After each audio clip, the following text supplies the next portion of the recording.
Բարի երեկո ենք ասում բոլոր նրանց, ովքեր այս պահին հետևում են Արցախի հանրայինի եթերին։ Ողջույն բոլորին։ Երեխաներին առնչվող տարբեր թեմաների մասին քննարկումները մեր հաղորդումների առանցքում են։ Այսօրվա թեման հոգևոր դաստիարակությունն է։ Այո, ընտանեկան դաստիարակության գերագույն նպատակը մարդ կերտելու գործընթացն է։ Ոչ միայն ֆիզիկական գոյությունն ու առողջության պահպանումն է կարևոր վերահսկել,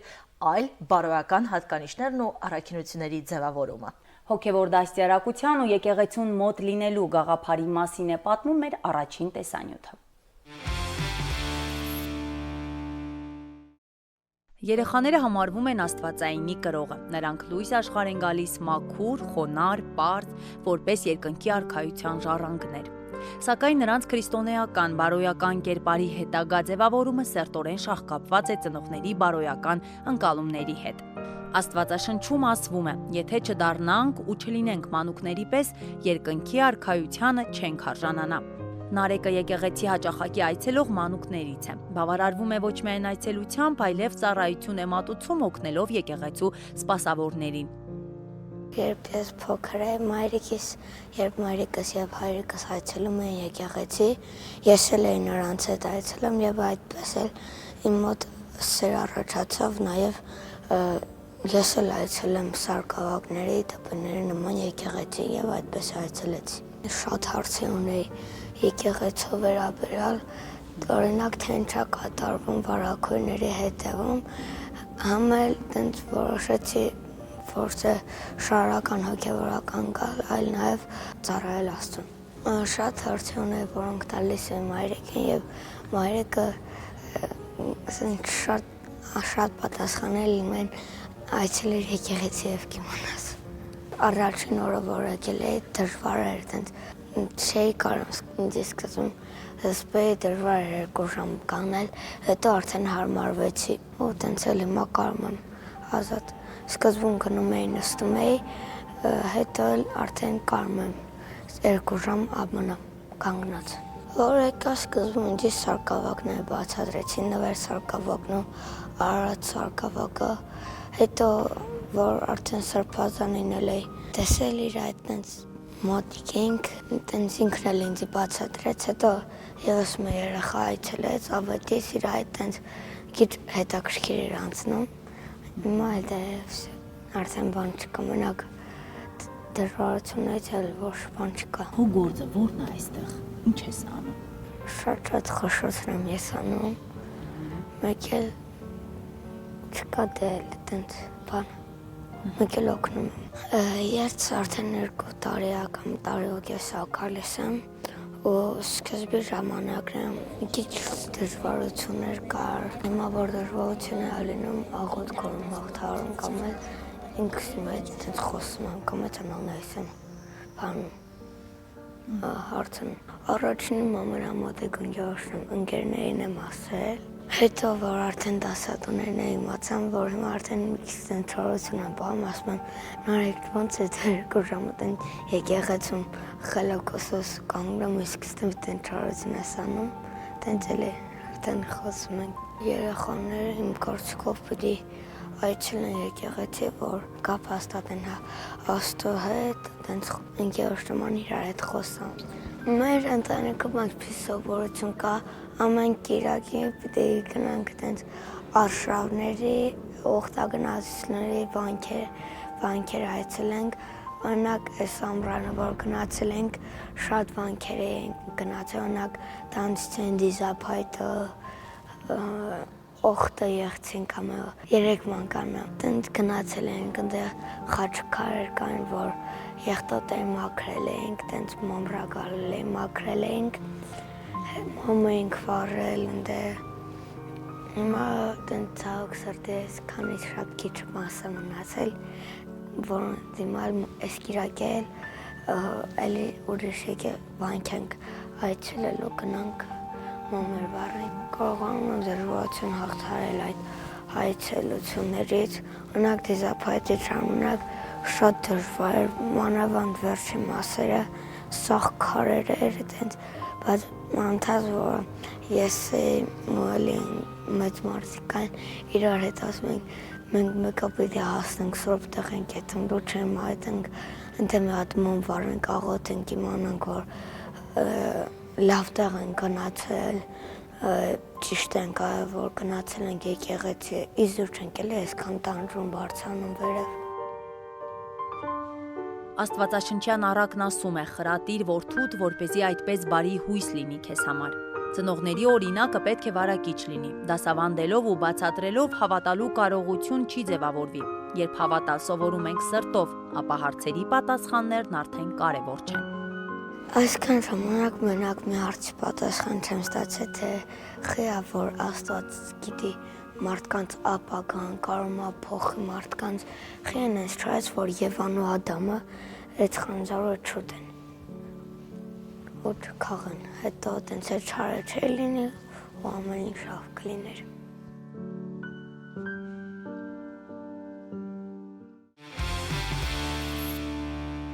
Վաղ մանկական եւ նախադպրոցական տարիքում երեխայի համար դժվար է հասկանալ կամ ըմբռնել երևույթներ, որոնք նա չի տեսնում, կամ չի կարող դրանց հետ գործողություններ կատարել։ Աստծո գոյության ու հավատքի կարևորության մասին երեխաները գիտակցում են հասուն տարիքում, իսկ մինչ այդ ճիշտ ճանապարհ ցույց տալու ղեկը ծնողների ձեռքին է։ Ինչպիսին պիտի լինի ծնողի դերը եւ որքանով է կարևոր հոգեվոր դաստիարակությունը։ Կպարզենք մեր հյուրի հետ։ Տաղավարում է Ասկերանի Սուրբ Աստվածածին եկեղեցու հոգևոր հովիվ Տեր Մեսրոպ Քահանա Մկրտչյանը։ Բարև ձեզ Տեր հայր։ Բարև ձեզ։ Տեր հայր, երեխան դառնում է եկեղեցու զավակ մկրտությունից հետո։ Կարող ենք ասել, որ մկրտությունը սկիզբ է դնում նրա հոգևոր դաստիարակությանը։ Բնականաբար հոգևոր ծննդյամբ է սկսվում, հոգևոր կյանքը սկիզբ առնում, եւ դա մկրտությունն է։ Եկեղեցու կողմից դրա համար սահմանված է, որ 8-րդ օրը, երբ որ երեխան ծնվում է, արդեն երեխան մկրտվի 8-օրական հասակում եւ այդ ժամանակ էլ արդեն ինքը սկսում է ընկալունակ դառնալ, ընդունում է իր մեջ արդեն Աստծո հոգին եւ Աստծո հոգին սկսում է իր մեջ գործել եւ այդ հոգու միջոցով ինքը սկսում է ճանաչել իրեն շրջապատող, ինչպես նշեցիք, հոգևոր աներևույթ աշխարհը եւ այն երևույթները, որոնք մեզ համար տեսանելի չեն։ Բնականաբար շատ կարեւոր է, որպեսզի ինչքան վաղ, ինչքան շուտ, հա, մենք կարողանանք երեխաներին բերել մկրտության, բերել եկեղեցի, որպեսզի արդեն հիմքը սկսվի դրվել այդ ժամանակից մկրտությամբ, հա, մկրտության արարողությամբ։ Մեր հասարակության մեջ ընդունված է 40 օրը լրանալուց հետո մկրտել։ Ինչի հետ է կապված էս։ Եվ որն ավելի ճիշտ տարբերակը։ 40-րդ օրը մայրը ըստ նորից եկեղեցական կանոնի արուզավակի պարագային ինքը ուրեմն դուրս է գալիս անմաքրության շրջանից։ Եվ այդ ժամանակ, քանի որ ինքը 8-րդ օրը չի կարող ներկայանալ եկեղեցի, եկեղեցու երեխայի խաչքավորն է երեխային բերում եկեղեցի, իսկ 40-րդ օրը, երբ որ ինքը ավարտում է այդ շրջանը, ինքը երեխայից գալիս է եկեղեցի երկրպագության հասցում եւ շնորհակալություն հայտնելու։ Եվ դա միախառնվել է մի տեսակ։ Հիմա ավելի շատ ժողովուրդը ոչ թե կանոններին է հետևում, այլ ուղղակի մտածում են, որ 8 օրականը դեռևս շատ փխրուն է, հա, շատ շուտ է եւ 40-րդ օրը ավելի հարմար է։ Երբ խոսել երեխայի հետ Աստծո մասին։ Ես կարծում եմ հենց առաջին օրվանից, որովհետև ինքը ընկալունակ է։ Ինքը ընկալունակ է, իզուր չէ, որ Հիսուս Քրիստոս որպես կատարելության, մաքրության, պարզության, ուրեմն օրինակ բերում է մանուկներին։ Ես չլինեք, չդառնաք այս մանուկների պես, երկնքի արքայությունը չեք ժառանգի։ Դա նշանակում է, որ նրանք արդեն ծնվում են կատարյալ։ Ցավոք հետո դա կորցնում են։ Աշխարհի հետ շփվելով, աշխարհի մեջ թաթախվելով, հա, նրանք իրենց այդ մաքրությունը, այդ պարզությունը հետը զետե կամաց սկսում են կորցնել։ Ուրեմն նշանակում է, երբ որ ինքը ավելի մաքուր վիճակում է հոգևոր առումով, ինքը այդ ժամանակ կարող է տեսնել անգամ Աստծուն։ Եվ դրա համար պատահական չէ, որ ոմանք ասում են երեխան, փոքր երեխան, ասենք օրորոցի մեջ սկսում է ժպտալ, գարզես ինչ որ բաներ է տեսնում, ուրախանալ, ինչ որ ասենք ձայներ հանել։ Պետք է ուղղակի ճշմարտությունը սկսել խոսել երեխայի հետ, բայց ոչ թե մանկական լեզվով։ Այլ ինչպես Աստվածաշունչն է մեզ փոխանցում, հա, ուղղակի այդ ինֆորմացիան հաղորդել իրեն։ Ես իմ օրինակ անձնական բերեմ, իմ տղայի բարագան երբ որ ծնվել է, ես անընդհատ իր օրոցի մեջ հոգևոր երգեր էի երգում։ Եվ խոսում էի անընդհատ Աստծուց։ Ես հետո տեսա տարիներ հետո տեսա թե այդ սերմերը ինչպես ցիլ տվեցին։ Եվ ինչպես ձևավորվեց իր այդ հոգևոր կյանքը, հիմքը։ Եթե անգամ նա չի ընկալել այդ պահին, բնականաբար մենք ֆիզիկական առումով ենք սա հասկանում, ընկալել կամ չընկալել, բայց հոգևոր առումով ինքը կատարյալ է։ Եկեղեցի այցելություններից խոսենք, որքանով է պարտադիր այցելել, մոմ վառել, հատկապես երեխաներին տանել, պատարակներին մասնակից դարձնել։ Պետք է իհարկե պարտադրել, պետք է ստիպել, որովհետև հակադարձ ուրեմն հակառակ պրոցեսը կարող է լինել, այո, երեխան կարող է ընդվզել, ըմբոստանալ եւ դա պատճառ կարող է դառնալ հետագային ընդհանրապես իր վերաբերմունքին հոգևորի եւ եկեղեցու հանդեպ։ Պետք է ուղղակի անձնական օրինակով ցույց տալ, թե ինչքան կարևոր է եկեղեցու հետ շփումը եւ եկեղեցի հաճախելը, ինչքան կարևոր է Աստծո հետ հաղորդակցվելը։ Երեխան ինքը պիտի տեսնի ձեր օրինակը անձնական, թե ինչքան բարերար ազդեցություն է գործում ձեր ուրեմն եկեղեցասեր լինելը։ Ընտանիքից հետո ուրեմն դպրոց եւ եկեղեցի։ Այս երեք հիմնաշյուրներն են, որ դաստիարակության հիմքում։ Բայց ամենամեծ պատասխանատվությունը բնականաբար իր ծնողների վրա է եւ տեսեք հայրերը ասում են չի կարող ասենք ծառը բարի լինել, բտոնները չար։ Եթե երեխաները չար են, ուրեմն ծնողները մտածելու բան ունեն։ Արդյոք բավարարում է այսօր հոգևոր դաստիարակության հարցում միակ առարկան, որ դասավանդվում է դպրոցում, հայ եկեղեցու պատմությունը, որպեսզի երեխաները մոտենան, հասկանան, ինչ է իրենից ներկայացնում մեր հավատը, որն է մեր եկեղեցին եւ շատ այլ մանրուքներ։ Բնականաբար բոլորս գիտակցում ենք, որ դա բավարար չէ։ Մանավանդ որ ինքը տրվում է որպես ուղղակի գիտելիք։ Ինքը որպես սնունդ չի տրվում։ Ինքը չի ձևավորում մարդուն։ Ինքը ուղղակի մտքի համար սնունդ է, գիտելիք է ստանում եւ կարող է ուղղակի այդ պաշարը ունենալ գիտելիքների։ Կարող է աստվածաբան դառնալ, բայց ոչ հավատացյալ։ Ինչու՞մն ենք թերանում մենք։ Այսինքն հիմա տեսեք, եկեղեցին իր վրա վերցնում է այդ ֆունկցիան եւ եկեղեցին ինքը մտնելով դպրոց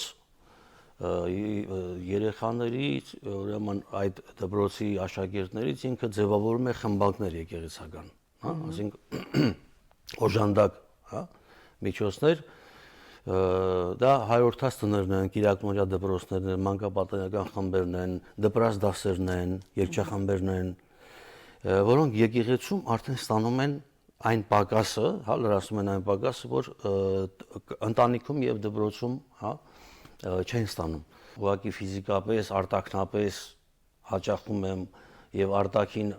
ատրիբուտները պահպանում եմ, հա, զատիկին ձու եմ ներկում, փլավ եմ պատրաստում, չգիտեմ, ասենք ջրորդ ներքին պարտադիր, հա, գնում եմ, օրտնված ջուր եմ բերում տուն։ Այդ վիճակի մեջ ինքը կմնա, այլևս ինքը չի ունենա զարգացում, հա,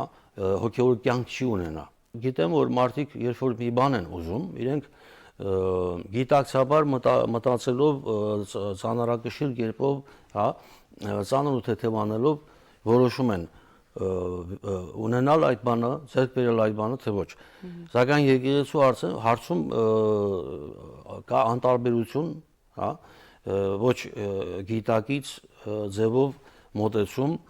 որը որ զարմանալի է։ Եթե դու գալիս ես, եթե դու մասնակցում ես, դու ինքդ քեզ պիտի հարց տաս։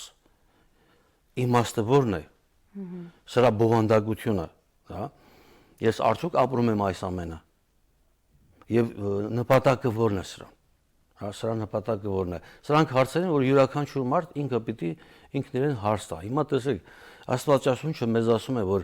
արդեն իսկ մեր նախածնողների անկումից հետո մարդը հակված է դեպի մեղքը։ Այսինքն դեպի աշխարհը։ աշխարհը գայթակղություններով լի է։ Հա, աշխարհը մեզ տանում է դեպի ձևապաշտություն, ձևամոլություն, հա, ցուցադրական կյանք։ Եվ սա արդեն երբ որ հենց նորից վերադառնանք մեր մանուկների դաստիարակության խրատների հարցին, հենց այդ փոքր հասակից, փոքր տարեկից, եթե ինքը դա չի ստանում, հիմքը չի դրվում, բնականաբար ինքը ավելի մերձենում է աշխարհին։ Եթե մեծահասակներն այդ գիտակցումն ունենան, բնականաբար նույն գիտակցումով էլ երեխաներին կմեծացնեն։ Հիմա տեսեք Դավիթ թագավորի օրինակը բերենք, չէ՞, ասենք հрьяաների Դավիթ թագավորը, որ մեծ մարգարե էր եւ սաղմոսների մեծ մասի հեղինակն էր ինքը։ Ինքը երկրի թագավոր լինելով ինքը իր օրը սկսում էր Աստծո հետ հաղորդակցությամբ, աղոթքով։ Ինքը խնդրում էր, որ Աստված իրեն ուժ կարողություն տա, պահպանի երկրի ժողովրդի սահմանները։ Հիմա եթե այսօր մենք ունենանք նման իշխանություն, չէ՞, մենք խնդիր չենք ունենա։ Ունենանք նման ժողովուրդ, մենք խնդիր չենք ունենա։ Դրա համար եթե մենք ունենք բանալին, երկնքի արքայության բանալին ունենք, մենք կարող ենք հեշտությամբ ուրեմն երկրի վրա մեր բոլոր խնդիրները լուծել։ Շատ լավ, շնորհակալություն Տեր Հայր, ժամանակ գտաք եւ պատասխանեցիք իմ հարցերին։ Շնորհակալություն նաեւ ձեզ, Աստված պահպանի բոլորիս։ Հայ առաքելական եկեղեցու լիիրավ զավակ քրիստոնյա հայ մեծացնելու համար նախ պետք է ինքներս ընկալենք դրա էությունը։ Ազգային ու հոգևոր արժեքների պահպանման ու փոխանցման լավագույն միջոցը եկեղեցուն խորթ ուսմունքներից հեռու մնալն է։ Մեր հաջորդ տեսանյութը պատմում է աղանդավորության մասին։ Աղանդավորական շարժումը միջնադարում ուղեկցել է մասնավորապես քրիստոնեությանը։ Քրիստոնեական աղանդավորական շարժումների սոցիալական հիմքը բնակչության գյուղացիական խավերն էին, որոնք պայքարում էին ֆեոդալական պետության ու իշխող եկեղեցու դեմ։ 5-ից 6-րդ դարերում Հայաստանում տարածում ստացան բորբորիտների եւ մծղենեականների աղանդավորական շարժումները, իսկ 7-րդ դարում սկիզբ առավ Պավլիկյան շարժումը, որը մի քանի դար շարունակ ահաբեկման մեջ պահեց եկեղեցին ու պետությունը, հոգևոր ու աշխարհիկ իշխանությունները։ 9-ից 11-րդ դարերում Հայաստանում տարածվել է թոնդրակեցիների հզոր շարժումը։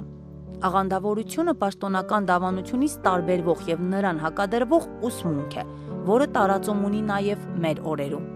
Արցախի հանրապետություն այս պայմանությամբ գրանցված է 6 կրոնական կազմակերպություն, Հայ առաքելական եկեղեցու Արցախի թեմ, Հայ առաքելական եկեղեցու Արցախի թեմի եկեղեցասիրած եղբայրակցություն, որպես արդեն կրոնական կազմակերպություն, այնուհետև ունենք Արցախի ավետարանական եկեղեցի, Արցախի կաթոլիկ եկեղեցի նկատի ունենք, Ուղադավան ավետարանական եկեղեցի կրոնական կազմակերպություն եւ քանի որ մենք ունենք նաեւ ազգային փոքրամասնություններ իդեմս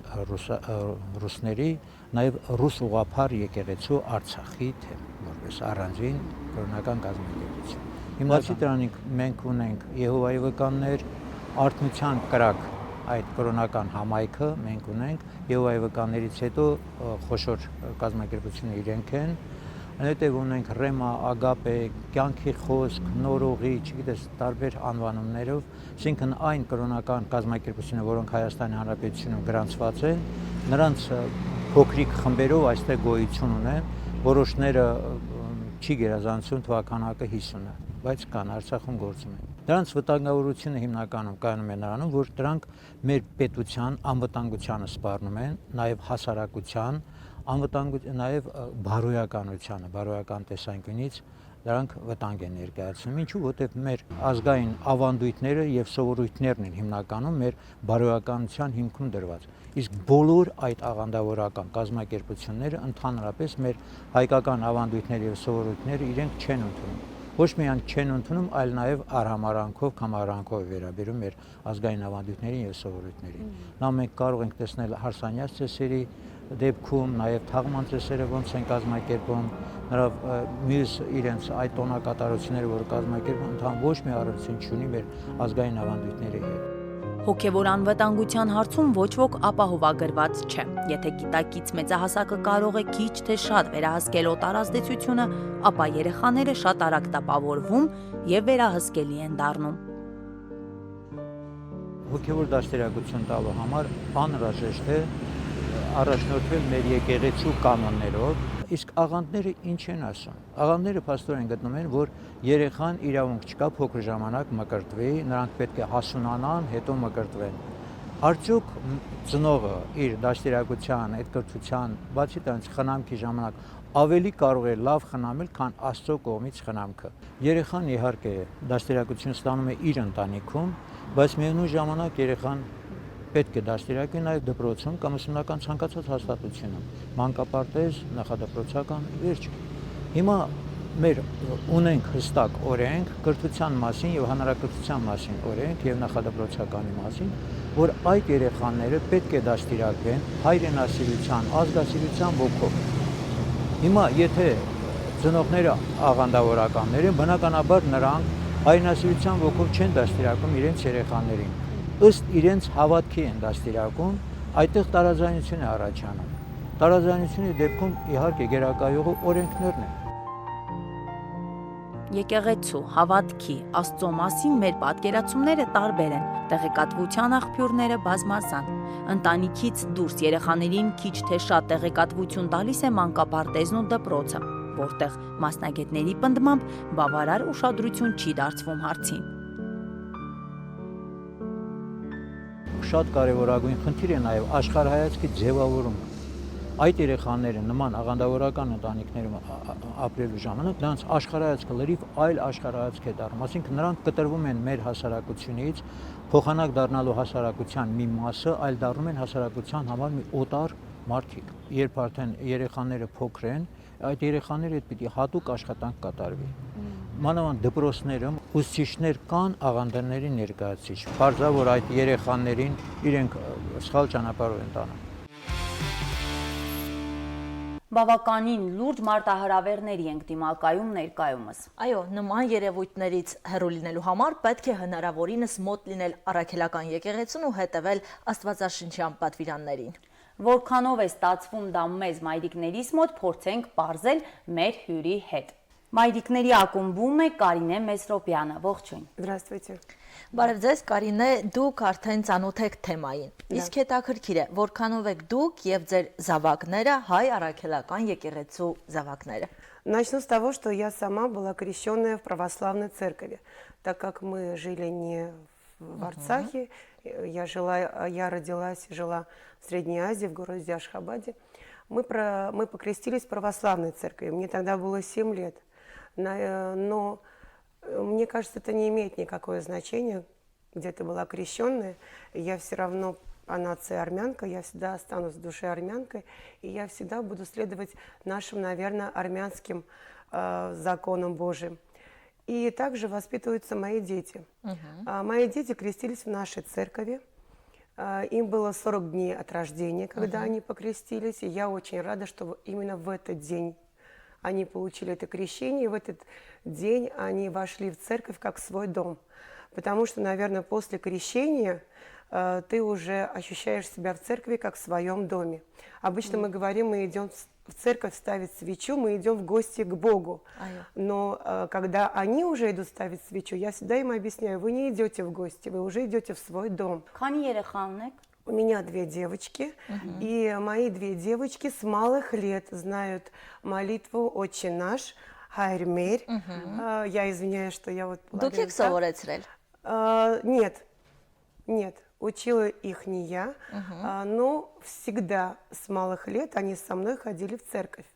И даже моя старшая дочка, когда ей было 2 годика, наверное, еще 2 лет не было, она стояла в церкви и начинала креститься. Она всегда крестилась почему-то вот отсюда. Вот отсюда она... Я один раз Терми нас увидел, говорит, Мотавни, мне отсюда надо, отсюда. Асма, нет, я хочу свысока. Астут асма наверху Бог, я хочу это свысока. И потом я ей объяснила, что нет, все-таки правильно надо креститься. Այ որ տարիքից եք бацаտրել, որտե Աստված, որ ինչի համար է եկեղեցին, ինչու են гնում այնտեղ։ 3 годика, когда ей было 3 годика, я о старшей дочери говорю, она мне задала вопрос: мама, у меня что, 2 папы? Честно сказать, я удивилась, почему она так сказала. Я говорю, почему ты так говоришь, Даниэлка? Она говорит, а ты всегда говоришь Иисус Хайрик. Значит, у меня 2 папы. Да. Я говорю, нет, у тебя не два папы. Самый главный папа, да, это наш Иисус Христос. Это наш самый главный папа. Это папа всех детей и взрослых на планете людей. Он следит за нашей жизнью, он старается сделать так, чтобы мы все были счастливы, чтобы мы жили в справедливости. Но у тебя есть твой родной папа. Она говорит, ну все-таки я буду думать, что у меня два папы. Я говорю, ну хорошо, оставайся при этом мнении. И потом я очень рада, что мои дети часто о нем говорят. Наверное, это все идет от родителей. Դա է ուզում ասել, դուք տան երևի անընդհատ խոսում եք։ Знаете, как воспитать детей, воспитывать детей о Боге, это, наверное, неправильно. Они должны все видеть в действиях родителей, в действиях родителей, в слове родителей, если родители часто употребляют слово Бог. Например, обычно, когда что-то происходит хорошее, мы всегда говорим «Слава Богу», а когда что-то плохое, мы как-то обижаемся, да, на Бога. Вот почему это плохое произошло. Но я им объяснила, что никогда нельзя обижаться. Нужно говорить, что на то воля Божия. Значит, так должно было угодно Богу, если произошло какое-то нехорошее там событие. И нужно это воспринять так, как Богу угодно. Поэтому радуйтесь и плохим, говорите «Слава Богу». И когда происходит что-то плохое, всегда говорите «На то воля Божия». И так вам легче будет перенести то плохое, которое произошло в вашей жизни. Իսկ Կարինե հաճախ եք երեխաների հետ լինում եկեղեցում։ Да, очень часто. Շաբաթական մի անգամ։ Ну да, в неделю один раз это обязательно. Мы идем в неделю один раз в церковь, обязательно ставим свечу. И даже если вдруг я им не купила свечку, они всегда обижаются: мама, а нам, я говорю, я извиняюсь, снова иду, потому что у нас тоже свое желание есть. И один раз я спросила, что вы загадали, что вы сказали, попросили у Бога. Младшая моя дочка говорит, можно я это не буду говорить? Իր գաղտնիքն։ Да, я говорю, ну хорошо, это тоже хорошо, что ты не говоришь, значит, ты попросила о чем-то таком-то большом и хочешь, чтобы обязательно это случилось. Կպատարակին մասնակցում եք։ Ну, если честно, не часто. Бывает, но не всегда получается. Եկեղեցական տոներին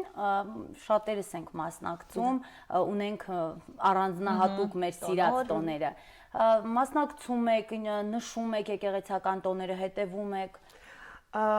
Честно скажу, что все церковные праздники я не знаю. Но это не говорит о том, что я не верю в Бога, и я его не люблю, и я его не боготворю. В основном мы справляем Рождество, это для меня очень большой праздник, это большой праздник для моих детей, потому что на самом деле Бог появился для нас в этот день, и мы должны все праздновать этот праздник. Это, наверное, даже главнее, чем твой день рождения, потому что после появления Бога уже у тебя появился твой день рождения, поэтому нам нужно обязательно праздновать этот праздник. И Пасха, очень любимый праздник моих детей, потому что мы один день до Пасхи вместе красим яички, вместе готовимся к этому. И утром рано, они очень рано просыпаются, чтобы поскорее побить эти яички, съесть. Հոգեպես ընկալելով եք այս ամենը անում։ Да, обязательно. Обязательно. Это должно идти от души и от сердца. Առհասարակ երեխաները դժվար են ընկալում Դա։ վրացական երևույթները։ Իսկ ինչպես դուք բացատրեցիք Աստծո գոյության մասին, երեխաները հեշտ ընկալեցին, ինչպես ընդունեցին։ Первый раз они спросили о Боге, я говорю, вот, наверное, им было годика 3-4. Когда спросили, а кто такой Бог? Мы же его не видим. Я говорю, да, это Святой Дух. Это невидимый Дух, которого мы не видим, но Он все видит. И вы не должны забывать, что мы не должны делать лишний раз ошибок. Правда, люди делают ошибки, совершают, может быть, зная или не зная, что они совершают ошибку, но мы должны стараться сделать так, чтобы не совершать лишний раз этих ошибок. Ձեր խոսքից կարող ենք հասկանալ ու փորձից, որ ամեն ինչի հիմքում մենք ենք մայրիկներն են, ովքեր պետք է աշխատեն երեխաների հետ սեփական օրինակով ցույց տալով։ Да, просто показывать. Փոքր Не հասակում, воспитывать, а просто ты сама Ցույց տալ, должна քո показывать արարքով, это. Да, քո ты свои պահվածքով, действия. այո։ Мы, родители, можем детей заставить выбрать ту или иную профессию. Мы можем детей заставить пойти на музыку, если даже они этого Да. не захотят. Да? Мы можем детям вселить то, что они должны выбрать правильный круг общения, чтобы рядом с ними были верные настоящие друзья. Но мы никак в них не сможем вселить вот это духовное, Степель что ты должна Галатова. любить Бога. Нет, она должна видеть это от тебя. Если она увидит это от тебя, у нее постепенно эта любовь к Богу появится. И вот, например, я от своей мамы, буквально после того, как я должна вот была прийти сюда, я перекрестилась, честно сказать, и говорю: Господи, помоги мне. И вышла. И одна подруга моя спросила: Кар, ты всегда крестишься? Я говорю: да, я всегда крещусь. Даже когда мои дети утром выходят за дверь уже, я обязательно перекрещиваю их и говорю: Господи, доведи их до школы спокойно, без всяких препятствий. Она говорит: ты это сама? Я говорю: нет, это я от мамы, потому что наша мама так делала. Да, когда мы выходили из дома, не имеет значения, куда мы выходим, во двор играться, я не знаю, в школу куда-то. Она обязательно перекрещивала, да, и говорила: ангел-хранитель с вами, пусть Боже вам поможет. И это я от мамы взяла. Вот поэтому Եվ այսօր էլ ձեր երեխաները ձեզանից են վերցնում, փաստորեն ամեն ինչ կախված է մեզանից։ Да, все зависит от нас, девочки. И я бы хотела, чтобы на самом деле мы все были ближе к Богу. Так легко живется, когда мы рядом с Ним, когда мы Его слышим, а мы должны Его слышать обязательно. Бывают часто в жизни такие ситуации, когда ты остаешься одна, наедине со своей проблемой, со своими заботами, и ты хочешь услышать какой-то совет, какую-то помощь. И на самом деле, если ты хочешь, ты услышишь ее. Или какими-то знаками это тебе говорится, что ты должна пойти вот именно по этой дорожке. Или что-то происходит, что ты осознаешь, что это Бог, да, тебе советует поступать именно так. И то же самое я советую своим детям, что вы обязательно должны прислушиваться. Я когда их оставляла одних, они маленькие были, там 2-3 годика, уходила на работу, я всегда говорила: ведите себя хорошо, потому что все Бог видит, и Он мне все скажет. И честно, они вели себя очень хорошо. Да, и даже когда кое-что ломают, я прихожу, я говорю: кто сломал вот это, например, кто эту вазочку сломал? Они так смотрят друг на друга и думают: обмануть или правду сказать. Я говорю: только честно, вы знаете, что Бог все видит. И они уже признаются: да, вот мы побаловались, уронили, да, и вазочку сломали. Да, мне кажется, это правильно. Շնորհակալ ենք ձեզ, հրաշալի շնորհակալ ենք հյուրընկալվելու համար, հաճելի զրույց էր։ Спасибо. Իսկ այս պահին մեր եթերում տեսանյութ։ Բարև ձեզ երեխաներ։ Լավ եք։ Այսօր ձեզ համար շատ հետաքրքիր մի հեքիաթ եմ ընթերցելու։ Անպայման ուշադիր կլսեք, որ վերջում պատասխանենք հարցերին։ Լավ։ Թութակն ու սոխակը։ Մի տան մեջ թութակ այնքան ճղճղաց, շվշված, որ տանտերը դուրս արեց նրան։ Թութակի ինքնասիրությանը դիպավ այս բանը եւ նա սկսեց գանգատվել սոխակին, որը եկել էր նրան տեսնելու։ Աչքիս լույս, ասաց թութակը սոխակին։ Ես լսել եմ, որ դու լավ վարպետ ես երաժշտության։ Խնդրում եմ, լսես իմ երգերը եւ ասես, թե ինչ պակասություն կա նրանց մեջ, որ իմ տիրոջը դուր չեն գալիս։ Նա շատ սիրով լսում է արտույտին, ծիծեռնակին, որոնց երգածը մկան ծվծվոցի է նման, բայց հենց որ ես եմ երգում եւ իմ ճարտարությունը ցույց տալիս, իսկույն հրամայում է, որ ինձ հեռացնեն։ Շատ լավ, ասաց սոխակը։ Երգիր տեսնեմ, ինչպես ես երգում։ Ես ուրախությամբ կլսեմ քեզ պես սիրուն թռչունի երգը։ Թութակը սկսեց իր բոլոր ճարտասանությունը թափել։ Հավի պես կչկչաց, շան պես հաչեց, կատվի պես մլավեց, մի խոսքով կրկնեց իր անգիր արած բոլոր բառերը ու երգերը։ Այժմ սիրելիս, ասաց նա սոխակին, խնդրում եմ ասես, դու երբևիցե լսած կաս նման մի բան։ Սիրուն թութակ, ասաց սոխակը, դու ինձ կներես, եթե ես քեզ մի համեստ նկատողություն անեմ։ Դու երգում ես ուրիշների նման, ուրիշների ձայնով, ուրիշի երգերն ես երգում։ Եթե դու ունենաս քո սեփական երգը, էլ քեզ տնից դուրս չեն անի։ Հասկացաք երեխաներ, ինչի մասին էր հեքիաթը։ Այսինքն պետք չէ նմանակել, պետք չէ կրկնօրինակել, այլ պետք է ունենալ քո սեփական ոճը, քո երգը,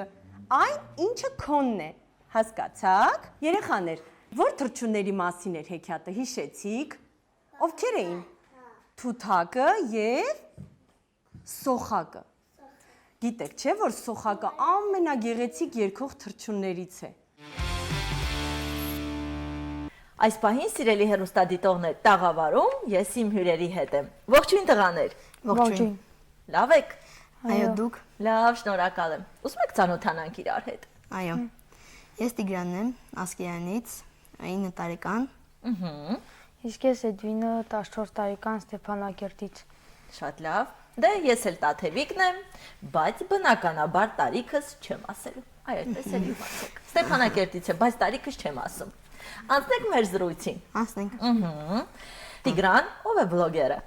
Բլոգերը մի մարդ է, ով հետաքրքիր թեմաներով տեսանյութեր է տեղադրում համացանցում, ցույց է տալիս իր շրջապատը, իրեն եւ այդպիսի հետաքրքիր թեմաներ է պատրաստում եւ տեղադրում համացանցում։ Իսկ դու քանի տարեկանից ես զբաղվում բլոգինգով։ Ես արդեն 7 տարեկան զբաղվում եմ բլոգինգով, ունեմ 5200-ից ավել հետևորդներ, բայց իմ տեսանյութները նայում են 30,000 մարդկանցից ավել եւ ես արդեն Ուրախանում ես։ Այ դա քեզ ինչ է տալիս Տիգրան, որ դու բլոգներ ես ստեղծում, մարդիկ քեզ դիտում են, լայքում են, ինչ հաճույք ես Ես ստանում։ ընդհանրապես ունեմ մեկ նպատակ, որ պետք է ես Արցախը ավելի հայտնի դարձնեմ, իմ բլոգի թեման հենց այդ է, որ պետք է Արցախը ավելի ու ավելի հայտնի դարձնեմ, որովհետև շատ մարդիկ կան, որ չգիտեն Արցախի մասին, դրա համար ուզում եմ հայտնի դարձնել։ Ինչպես որոշեցիր բլոգեր դառնալ։ Փաստորեն 2 տարի է որ զբաղվում ես բլոգինգով։ 2 տարի առաջ մարտի 8-ին որոշել էի բոլոր կանանց շնորհավորել, բայց մտածում էի, որ այդքան նամակ չեմ կարող գրել, եւ մեկ էլ որոշեցի, որ պետքա համացանցում մի տեսանյութ տեղադրեմ, որտեղ ես շնորհավորում եմ կանանց, եւ վերջում այդ տեսանյութի վերջում ասացի դες է Տիգրան բլոգը, ու հաջորդ օրը դպրոցում բոլորը ասում են Տիգրան բլոգ ոնց է, բարև, ու այդտեղից ես որոշեցի, որ պետքա զբաղվես բլոգինգով։ Շատ լավ։ Ծանոթանանք Էդվինի հետ։ Էդվին, կպատմես քո մասին, քո նախասիրությունների մասին։ Հաճախում եմ դպրոցի 9-րդ դասարանը։ Ես շատ եմ սիրում թավ ջութակը, կարելի ասած դա իմ կյանքի նպատակն է դառնալ մեծ հայտնի երաժիշտ։ Ես 10 տարեկան էի, ես ոչինչով չէի զբաղվում եւ մայրս ուզում էր իմ համար հոբբի ստեղծել եւ նա ուզում էր ինձ տանել երաժշտության խորի։ Երբ ես գնացի, այնտեղ ասեցին, որ ազատ տեղ չկա, եւ մի հատ կնիկ մոտեցավ, ասեց վիոլանչել կա, դե ես ռուսերենից չէի փայլում այդ ժամանակ, չեմ հասկացել վիոլանչելը ինչա, բայց ես թավ ջութա գիտեի ինչա։ Ինքը ձեռքով ցույց տվեց թավ ջութակ, ասում եմ, հա, շատ կուզեի հաճախել, մայրս չէր հավատում, ասում էր դու որտե երաժշտությունը որտե։ Հետո ես հաճախեցի մի ամիս եւ մայրս ամբողջությամբ համաձայնվեց ինձ հետ, որ այ գործիքը իմն է։ Այո։ Ես 5 տարեկանից զբաղվում էի սպորտով, իսկ հիմա ինձ ամբողջս տրամադրել եմ երաժշտության։ Փաստորեն դու հենց առաջին հայացքից կարելի ասել սիրահարվել ու ընկերացել ես թավջութակին։ Այս պահին առաջարկում եմ դիտենք փոքրիկ հատված, Տիգրան, թե ինչպես է Էդվինը նվագում թավջութակ։ Դիտենք։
Էդվին, իսկապես դու հրաշալի ես նվագում,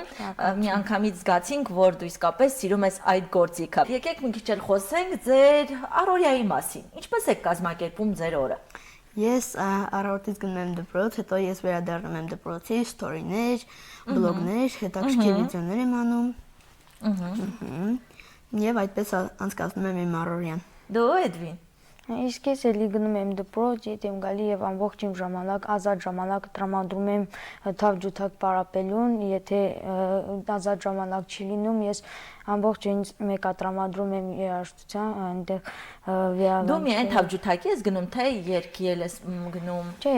պիանինա եմ։ Դաշնամուրի բաժին ես հաճախում ու թավջութակ, այո։ Թավջութակ։ Իսկ ընկերներդ գալիս են քո համերգներին։ Տեսնում են, թե դու ինչպես ես նվագում։ Ամեն տարվա վերջ պալիտում համերգ եմ տալի եւ իմ ընկերները գալիս են եւ դիտում են։ Իմ ընտանիքը Գերդաստանը ամենը գալիս են դիտել։ Տիգրան, քո բլոգներում ինչն ես ամենաշատը ներկայացնում։ Դու ասացիր, որ Արցախը Արցախյանը։ Այ վերջի ժամանակաշրջանում ինչ ես ներկայացրել, հիշում ես։ Հա, ես վերջին ժամանակահատվածներում ցույց եմ տալիս մեր ասիայանի լեռները ու ավելի շատ հայտնի ֆորմատ կա, որ ես ցույց եմ տալիս Ղարաբաղի բարբառը ու մարդկանց սովորեցնում են Ղարաբաղի բարբառը։ Շատ դիտորդներ են։ Հա, այդտեղից է 30-40 հազար դիտումներ ունեն։ Գիտես, օրեր առաջ ես քո էջ մտա, ինձ հետաքրքրեց եւ տեսա, որ դու մի քանի օր առաջ Գորիսում էիր, այդպես էր։ Կպատմես այնտեղ ինչ էիր անում, ինչու էր գնացել Գորիս, ինչպես հայտնվեցիր այնտեղ։ Հա,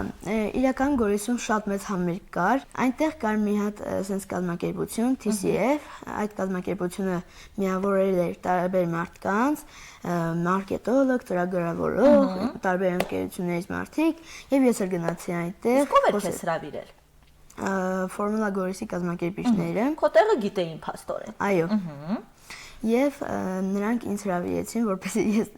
ես խոսեմ բեմից։ Ինչ ես խոսել։ Իմ մասին եմ պատմել եմ իմ բլոգի մասին, թե երբ եմ սկսել, քանի տարեկան եմ։ Քեզ այնտեղ ճանաչեցին միայն այնտեղ։ Այո։ Այնտեղ բլոգն է։ Այո, այնտեղ դալիճի մեծ միջանցքում բոլորը ինձ ճանաչում են համարյա թե։ Ուրախացար, չէ։ Շատ էի ուրախացել այդ ժամանակ։ Հետո ինչ է կարել այնտեղ։ Հետո Հավանեցիր Գորիս։ Հա, այնտեղ նաև ես ծանոթացա Ջիջի ընկերության տնօրեն Խաչատուրի հետ։ Մենք անկեացանք։ Դու Էդվին որևէ մրցույթների մասնակցել ես։ Այո, ես թավջութակի մրցումների չեմ մասնակցել, որովհետև թավջութակի մրցումները շատ ուշուշ են լինում։ Ես բայց մասնակցել եմ ձյուդոյի, ասում եմ, չէ, սպորտ եմ, ձյուդոյի 7 հատ մրցում էի մասնակցել, 7 հատ մեդալ ունեմ։ Իսկ ինչի մեր տաղավար չես բերել քո մեդալները, մենք էլ կտեսնեինք, քո նվաճումների մասին կիմանայինք։ Փաստորեն շատ համեստ տղա ես, չէ՞ դու։ Փաստորեն դու ձյուդոյով ես սիրում զբաղվել ու ունես հաջողություններ, այո, այդ ասպարեզում։ 5 տարեկանից զբաղվում եմ։ Իսկ որ երկրում ես գնացել մասնակցել, Հայաստանում թե Հայաստանից դուրս։ Հայաստան էլ եմ գնացել, ես պիտի գնայի Ֆրանսիա, բայց մեջքից պատճառով չէի գնացել։ Խնդիր ունես։ Այս պահին Էդվին առաջարկում եմ դիտենք Տիգրանի բլոգներից մեկը։ Իսկ ամենաշատը որ բլոգն ես սիրում։ Կուզենայի այս պահին որը դիտեն հեռուստադիտողները։ Բարբարի ֆորմատը։ Բարբարի ֆորմատը դիտենք։ Դե ուրեմն հենց այս պահին Տիգրան բլոգ մեր եթերում։ Բարև ձեզ, նորից զնատա Տիգրան բլոգը։ Եվ մեկ էլ տոբին։ Ստորը մեր լույսերը տարալը, ու ես վերջապես ժամանակում ճարա հայզյա բլոգ նկարելի հտե, իներ բարբարավ է, բարբարավ, կեզ անտանը վեր բլոգը նկարի, դղ մթենյա, եկան, ուշը ստեղել ծորտա, տրատը ես կուրտկան կեցավ, անցնիկ սորվա մեր բուն թեմային, սորելի անցնք կնա Ղարաբաղի բարբարավ, ուշադրություն 10 բար, դա բլոգն օտապենը պադրստացը քանցու եմ սկսում, կեցիկ, էները մի հատ ռուսայինչ ջիհել, Машина կամանց վնարալ, ասում է, իվինայուս, что такое կավթար։ Ասացե լավ, բացատրեմ տեսնամ, գիվմա կավթարն ինչ է։ Դե արդեն ճուկացեք, վեր մեր առաջին բառը կավթարն է։ Կավթարը դա բառավ կնիկն է։ թրքավ թարազրույցն է մեր անել։ Մեր հաջորդ բառը ապրանքն է, բայց մի րոպե։ Այս ապրանքը ձեր գերացած ապրանք չի։ Մեր շենին ապրանքը փախալ է։ Ապրանք նշանակում է տավար հայվան։ Ծուկունկցիմ մոկունկոլտամ, մոկունկցիմ ծուկունկոլ։ Սա մենք էլ հերթը սալա մոկունեն։ Մենք էլ մոկունկոլտամ։ Մենք էլ մոկունկոլտամ։ Կացեք, հեշեցեք։ Մեր բարբարեն թղթերը գյուղացալա։ Առնա։ Տասեք ինչ համ։ Լավ, ըսնիկ մեր բարբարեն։ Մենք էլ մոկունկոլտանք։ Մոկունը դա բարբարավ նշանակում է մոկ։ Ինքան ուրխանով էր դուք իմ վիդեոնս եշում եք, պազելից հայեք տաղം լայքում եք։ Մեր հաջորդ բառը ուրխանալն է։ Ուրխանալ դա նշանակում է ուրախանալ։ Մեր հաջորդ բառը սասը կտրել։ Սասը կտրել դա նշանակում է ձայնը կտրել։ Ենքան ես հիմար են յան ճղճղացա մեզ թղթերի գյուղանալի հտը, սասես կտրվալա։ Բայց տուլաշը մնամա տուլաշ, էլի գյուղանում է, օզիմա գյուղանը, կյամ աստղան կա գյուղանա, կստացի ես հոթը տուլաշ, տուլաշը նշանակում է անդաստիրակ։ Երկան հղե ունին կինելի, հղեց նշանակում է ճանապար, տիերի տանը, տակը տանը, տիեր տիվեր, տիեր նշանակում է ներքև վերև։ Մեր հաջորդ բառն է հեքի, իմ շանած հեքին ինքը վերծնվալ է, կարճածնվալ, հնե։ Հեքին նշանակում է պոչ, գյուլ, քշերեն եշան դսա, գյուլերի կյամը, դոբանիքն է սկսալ է հեչիլը, գյուլ նշանակում է գայլ։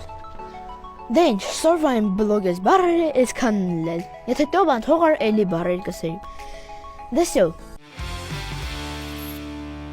Տիգրան դիտեցինք եւ վերադարձանք տաղավար։ Հավանեցինք, չէ՞, Էդվին, շատ լավ բլոգներ է ստեղծում։ Տիգրան, ըստ քեզ, գնահատված է մեզ մոտ բլոգերի աշխատանքը։ Ну, մեզ մոտ Արցախի ամենափոքր բլոգերը ես եմ, դեռ առաջին անգամ որ սկսեցին բլոգ նկարել, էլ ոչ ոք Արցախում չկար տենց բլոգ նկարող, ես երբ որ սկսեցի բլոգերներ նկարել, տարբեր երեխաներ իմ տարիքի երեխաներ սկսեցին էլի ինձ նման բլոգներ նկարել, ես էլ եմ նրանց խորհուրդ եմ տալիս որպեսզի նկարեն։ Սիրում եք գիրք կարդալ, լավ եք սովորում դպրոցում։ Հա, ես շատ եմ սիրում գիրք կարդալ, դպրոցում լավ եմ սովորում, նույնիսկ մի երկու երեք անգամ գրադարանը ինձ նվերներ տվեց։ Դու Էդվին, գրքեր սիրում ես։ Դպրոցում այդքան էլ լավ չեմ սովորում, բայց ես գրքերում սիրում եմ կարդալ։ Առավել եւս իմ ամենասիրելի գիրքն է Շիրվանզադեի Քաոսը։ Սիրում ես կարդալ։ Իսկ դուք որոշել եք ձեր մասնագիտության մասին, ինչ եք դառնալու։ Այո, դե ես շարունակում եմ իմ կարիերան, պետք է դառնամ բլոգեր, ավելի հայտնի, ավելի աշխույժ։ Ես վստահ եմ, որ դու կդառնաս։ Իսկ իմիջիայլոց մեր քաղաքում կան հայտնի բլոգերներ, ասենք ավելի մեծ, քան դու ես տարիքով։ Ну, ես չգիտեմ։ Ես էլ չգիտեմ անկեղծ։ Դու որոշել ես Էդվին ինչ ես դառնալու, երբ մեծանաս։ Երաժշտություն ես իմ համար կթողեմ հոբի, իմ համար ես տանը կնվագեմ իմ համար, բայց իմ առաջին աշխատանքը իրավաբանն է։ Փաստորեն դու ուզում ես դառնալ լավ իրավաբան, այո։ Շատ լավ, տա Աստված, որ ձեր բոլոր երազանքները կատարվեն։ Հիմա կուզենայի իմանալ, տղաներ, աշխարհը ձեզ համար ինչ գույն ունի։ Ես աշխարհը տեսնում եմ շատ լավ գույներով։ Ես նաև ցանկանում եմ, որ մարդիկ իրար հետ լինեն սիրով, բարի, մեկը մյուսին հարգի, պատերազմներ չլինեն։ Դու ինչ գույների մեջ ես տեսնում Էդվին։ Վառ գույներով։ Վառ գույներով ես պատկերացնում աշխարհը։ Այո։ Որն է ձեր երազանք։ Իմ երազանքն մեկն է, որ պետք է ավելի ու ավելի հայտնի դարձնեմ Արցախը։ Ես ունեմ ընդամենը մեկ նպատակ։ Այո։ Ես երազում եմ, որ Արցախը դառնա շատ մեծ քաղաք եւ շատ հայտնի ամբողջ երկրում։ Աշխարհը որպեսզի մեզ ճանաչի, չէ, երեխաներ։ Դա Աստված, ու ես վստահ եմ, որ կգա այդ օրը, որ ամբողջ աշխարհը կճանաչի մեզ, կխոսի մեր մասին, կխոսի Տիգրանի մասին, կխոսի Էդվինի մասին եւ իհարկե իմ մասին չի մոռանա խոսել, չէ։ Շնորհակալություն ձեզ տղաներ։ Շնորհակալություն ձեզ։ Իսկ այս պահին եթերը շարունակում են մեր փոքրիկ գործընկերները։ Մուլտֆիլմերը ուղղված են բարու եւ չարի, լավի եւ վատի ընկալմանն ու տարբերակմանը։ Մուլտֆիլմների միջոցով մենք երեխաներս ավելի պատկերավոր ենք ընկալում կյանքը, տարբերում ենք չարն ու բարին, իսկ կերպարների միջոցով պարզ է դառնում, թե ինչ է հերոսությունը, սերը, հարգանքը։ Մուլտֆիլմերը մեծ ինֆորմացիա են տալիս մեզ արտաքին աշխարհի մասին։ Սովորաբար դրանք նկարահանվում են այնպես, որպեսզի բացասական ազդեցություն չթողնեն երեխայի զարգացման վրա։ Այնտեղ միշտ հաղթում է բարին, իսկ չարը պատժվում է։ Լինում են կերպար հերոսներ, որոնք հաղթահարում են 7 գլխանի դևերին, հրեշներին։ Դրանք դրական ազդեցություն են թողնում մեզ վրա եւ ստիպում, որ մենք երեխաներս մեր վարքով եւ գործունեությամբ այնպիսի դեր ստանձնենք կյանքում, որ լինենք բարի, ուժեղ, համարձակ։ Մուլտֆիլմերը երեխաներին հնարավորություն են տալիս գտնել շատ հարցերի պատասխաններ։ Հայկական մուլտֆիլմների մեծամասնությունը, որոնք նկարահանվել են եւ խորհրդային շրջանում եւ անկախացումից հետո, հիմնված են հայկական պատմվածքների, առակների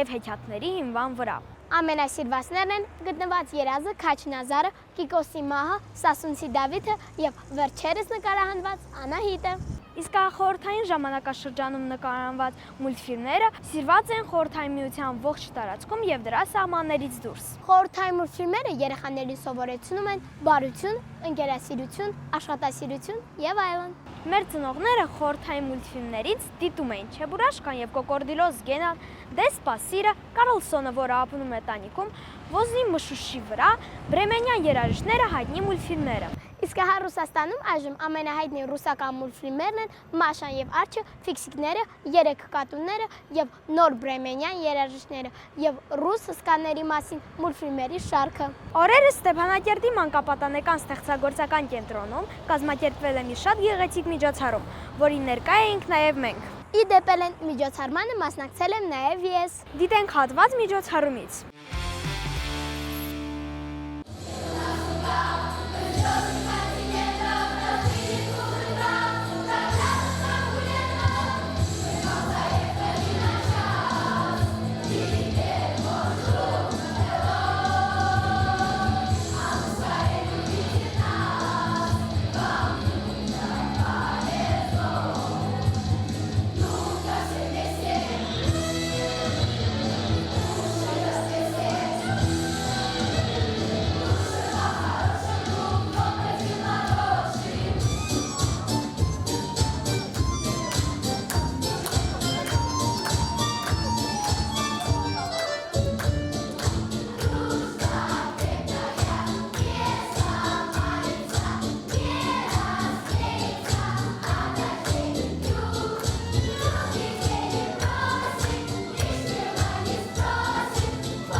сейчас мы с ребятами отпразднуем твой день рождения.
Несколько минут счастливого детства, которого вам так не хватает. А где-то от будних дней. Подарить хорошее настроение, вернуть надежду и любовь. А мы продолжаем свой путь и отправляемся в дальнюю дорогу.